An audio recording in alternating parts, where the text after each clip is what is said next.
আসসালামু আলাইকুম ওয়া রাহমাতুল্লাহ। আমরা আজকে যে বিষয়টি নিয়ে আলোচনা করব সেটি হচ্ছে প্লীহার প্রদাহ। আমরা প্রথমেই সংজ্ঞা জেনে নিই। যকৃতের ন্যায় প্লীহাও একটি বড় গ্রন্থি বিশেষ। প্লীহা সর্বদাই প্রচুর পরিমাণে রক্তপূর্ণ থাকে এবং প্রয়োজন মতো যকৃৎ, পাকস্থলী এবং অন্যান্য যন্ত্রে নিয়মিতভাবে রক্ত সঞ্চালন করে। যদিও প্লীহার কোনো কাজে বিঘ্ন ঘটে, তবে ওইসব যন্ত্রের কাজে বিঘ্ন ঘটে এবং প্রদাহ ভাব দেখা দেয়। তো কি কারণে প্রদাহ ভাব দেখা দিতে পারে, ওই কারণগুলো আমরা জেনে নেব। আমরা আসি এবার কারণে। অতিরিক্ত ঠান্ডা বা আঘাত লাগার ক্ষেত্রে এই কারণ ঘটতে পারে।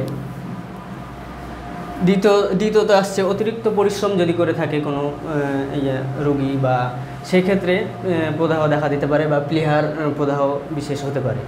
3 নম্বর আসি আমরা জীবাণু সংক্রমণজনিত ঘটনা থেকেও ঘটতে পারে। 4 নম্বর আসি লিভারে সিরোসিস জনিত কোনো অসুখ হয়েছে, সেক্ষেত্রে হতে পারে। 5 নম্বরে আসি টাইফয়েড, ম্যালেরিয়া, কালাজ্বর, ইনফ্লুয়েঞ্জা ইত্যাদি বিশেষ থেকেও এই প্লীহার প্রদাহটা আসতে পারে।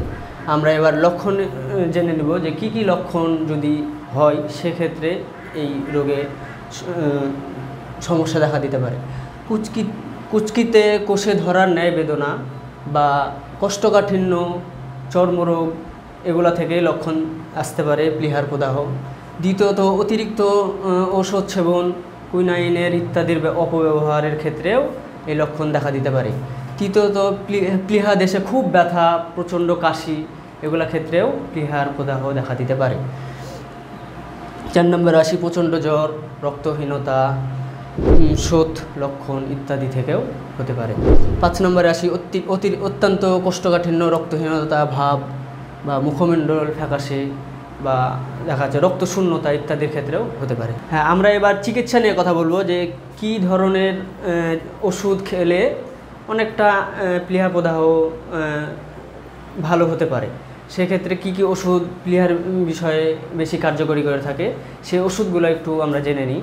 যদিও আমরা লক্ষণ ভিত্তিক চিকিৎসা করব, কখনোই এগুলো ওষুধ প্রয়োগ করব না। তারপরেও অনেক ডাক্তার বা অনেক চিকিৎসক এরকম ওষুধে অনেক ফল পেয়েছে বলে কিছু কিছু ওষুধ আপনাদেরকে জানিয়ে দিচ্ছি। সেটা হচ্ছে calcareous, arsenic album, bryonia, lycopodium, sulphur, natrum sulph ইত্যাদি ইত্যাদি আরও বিভিন্ন ওষুধ আছে প্লীহা প্রদাহের উপরে কাজ করে থাকে, কার্যকরী করে থাকে। তবে আনুষঙ্গিক আমরা অবশ্যই কিছু খাবার, নিয়মিত ব্যায়াম ইত্যাদি পালন করলেই অনেকটা আরোগ্য হয়ে থাকে প্লীহা প্রদাহ থেকে।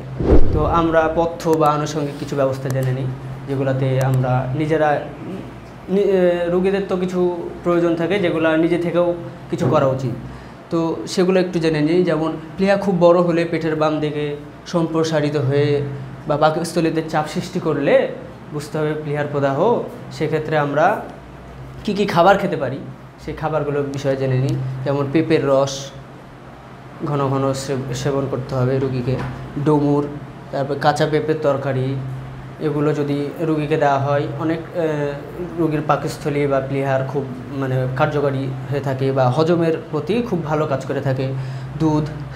দুধ, সাবু, বার্লি, রুটি, গরম রুটি বা তরকারি ইত্যাদি এগুলো যদি সেবন করে থাকি বা যেগুলো হজম হয়, সহজভাবে হজম হয়, সেই ধরনের খাবারগুলো যদি আমরা দিয়ে থাকি রুগীকে, তাহলে প্লীহা প্রদাহ থেকে বা হজম প্রক্রিয়া থেকে অনেকটা কার্যকরী।